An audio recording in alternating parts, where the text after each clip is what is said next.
Hello, fellow Rebel Capitals. Hope you're well. So, I wanted to go over a recent report from Zero Hedge that talks about a retail apocalypse. Their words, not mine. We compare this, or some of the details, to what we've been hearing from the likes of Home Depot, McDonald's, Starbucks, Walmart. You can start putting these pieces of the puzzle together. Remember, a couple months ago, I'm going to hop over to CNBC really quick before we get to Zero Hedge. And we did a story or a video on this article. Are consumers pulling back on spending? It depends on which CEO you ask.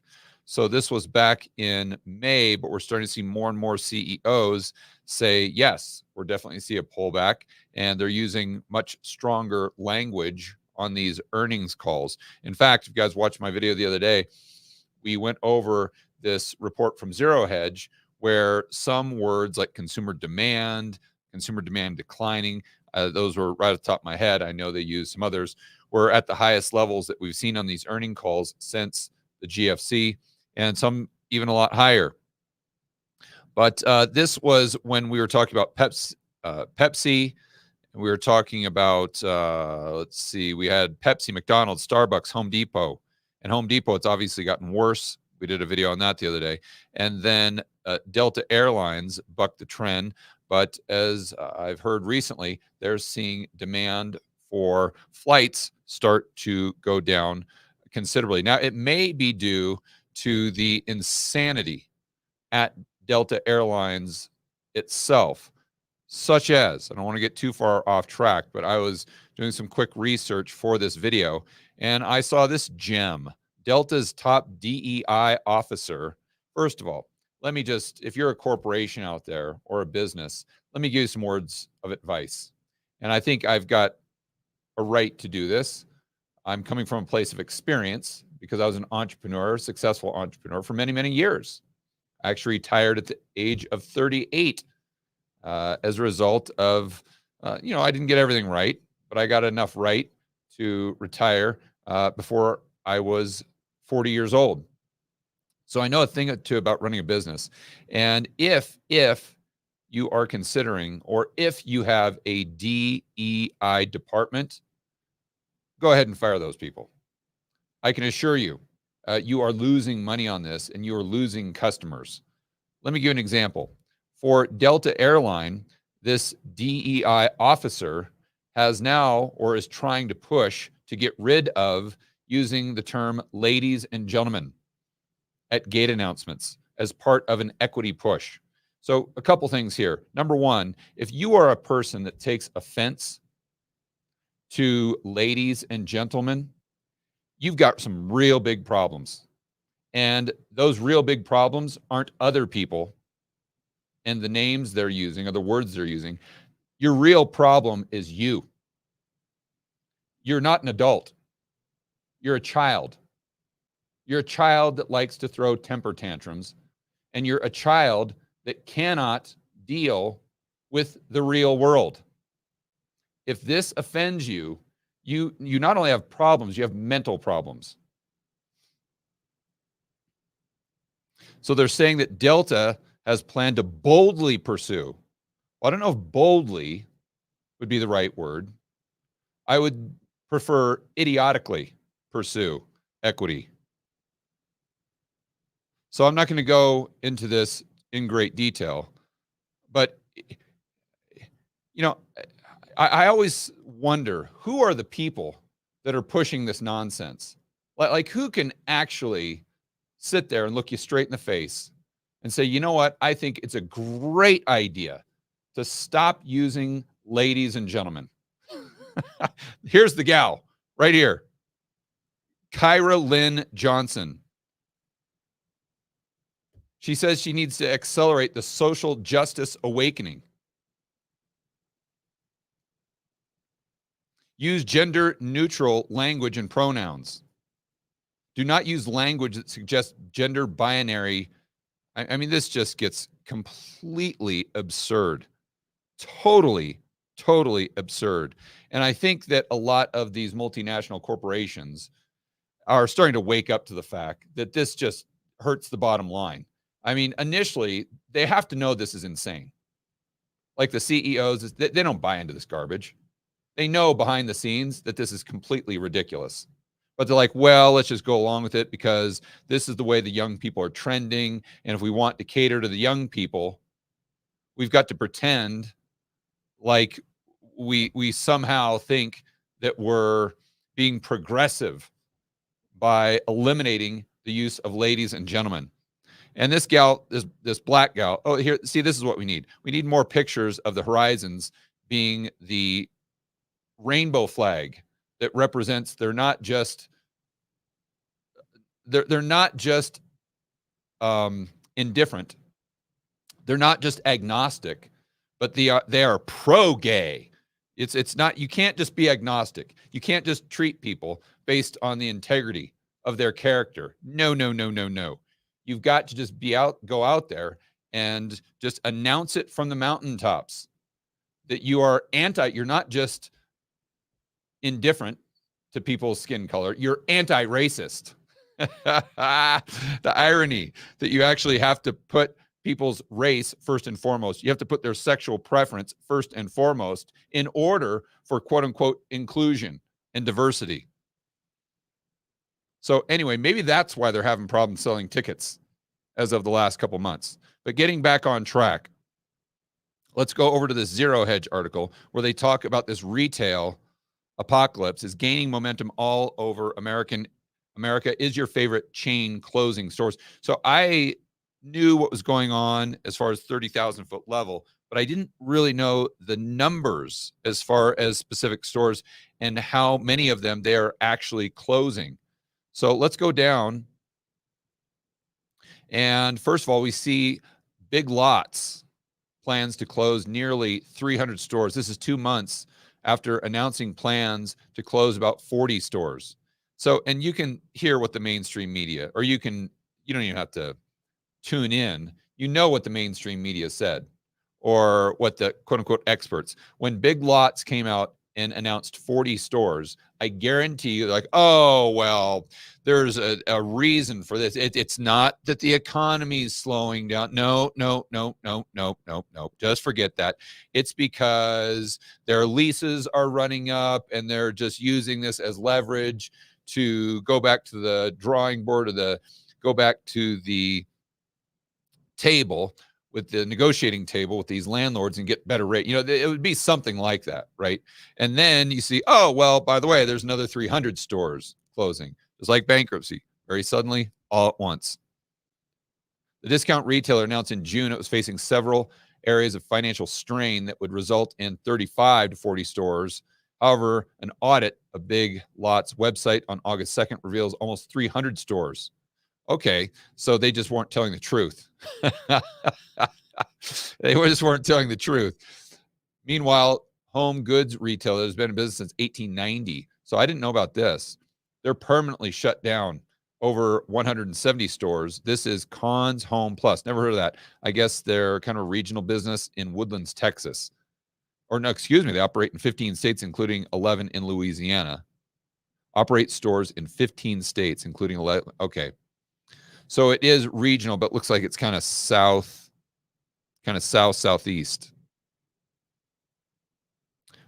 Burdoff Interiors has been in business even longer. 157-year-old business is shutting down.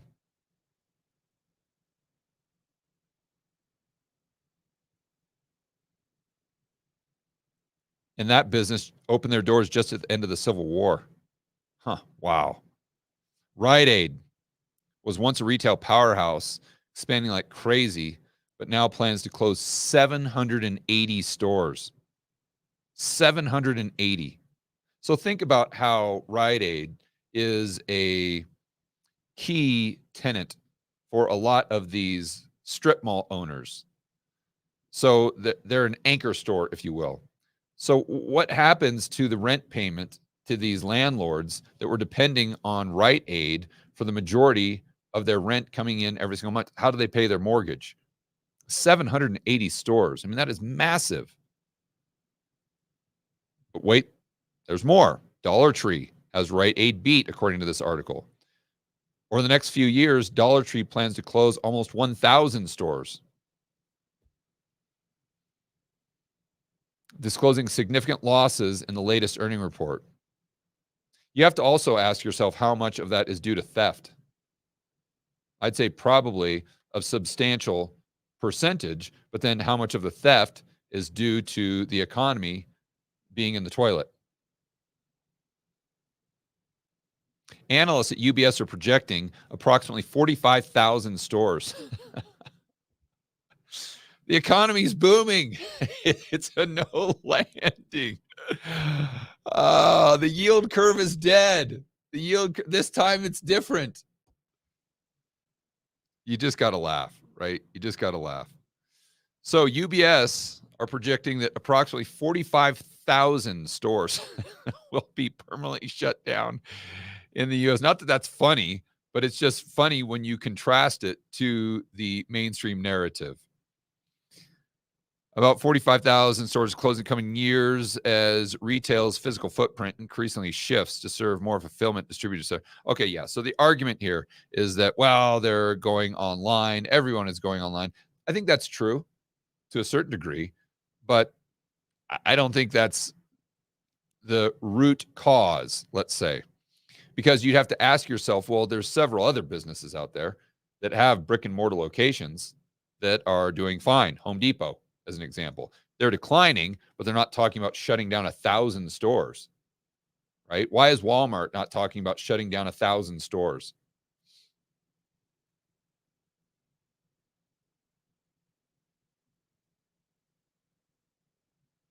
Wow, look at this. I didn't see this part of the story.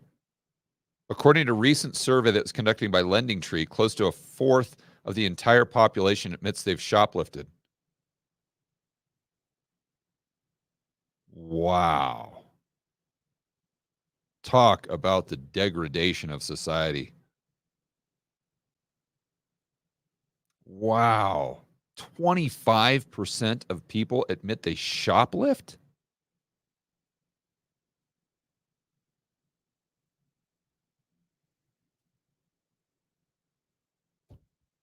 Just moral decay.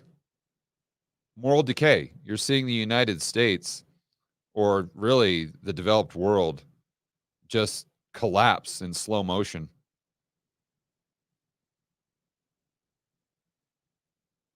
You know, if I'm China, I don't want to get too far off topic, but if I'm China, why on earth would I start a hot war with the United States?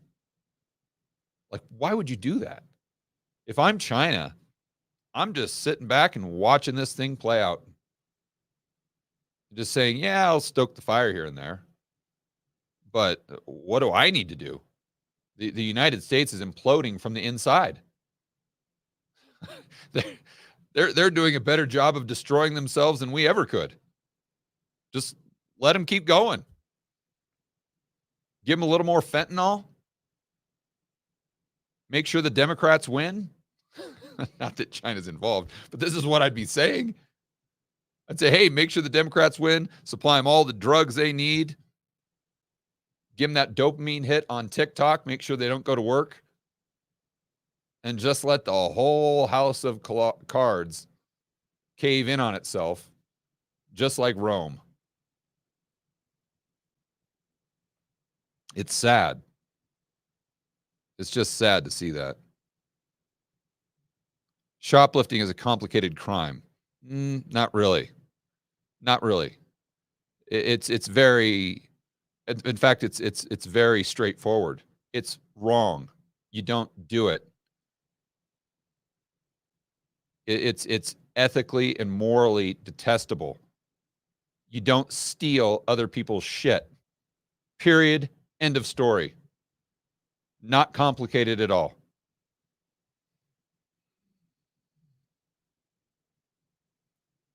I mean, I can't even read the rest of this. It pisses me off so much. They just go on to that's unbelievable. Unbelievable. You know, it's weird. We've gone from a society that prioritizes integrity and character. Even with this DEI stuff, it's all part of the same garbage, right? To now, we only prioritize, what gets me ahead in the next 2 days? Well, I can go steal something from someone else. Oh, well, if you can do it, and if you're better off for it, then hey, more power to you. That's how we look at things today. Instead of sitting back and saying, you know what, I want that iPhone, but I'm not going to go steal it. Why? Because it's wrong. And at the end of the day, I have to live with myself. And to me, I value my own character more than I value anything else. Because the government, the central planners, the authoritarians, they can take away your freedoms. They can take away your money. They can take away your assets. I mean, at a certain point, they can put you in jail, take away your family. But they can never, ever, ever take away your integrity.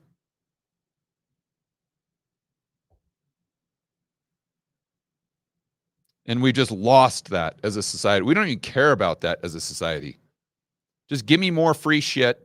And if you're not going to give it to me, government, I'm just going to go take it myself from someone out there who I think I need it more than they do. If you're not going to give me the free shit, then I'm just going to go out and steal it. That's the bottom line.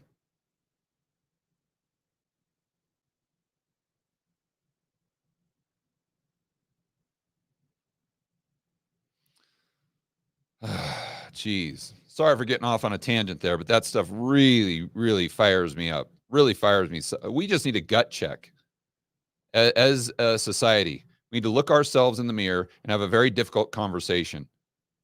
We need to say, am I living the life that I will be proud of when I'm on my deathbed? And I can assure you, stealing from Rite Aid is not that life. And even if you think it is, just ask yourself, what type of impression you are leaving on younger generations. If they look up to you and you pull this crap, you're teaching them that it's okay for them to do the same thing. Is that what you want for your kids? Is that the legacy you want to leave for future generations? Is to teach them that character and integrity, morals, ethics don't matter?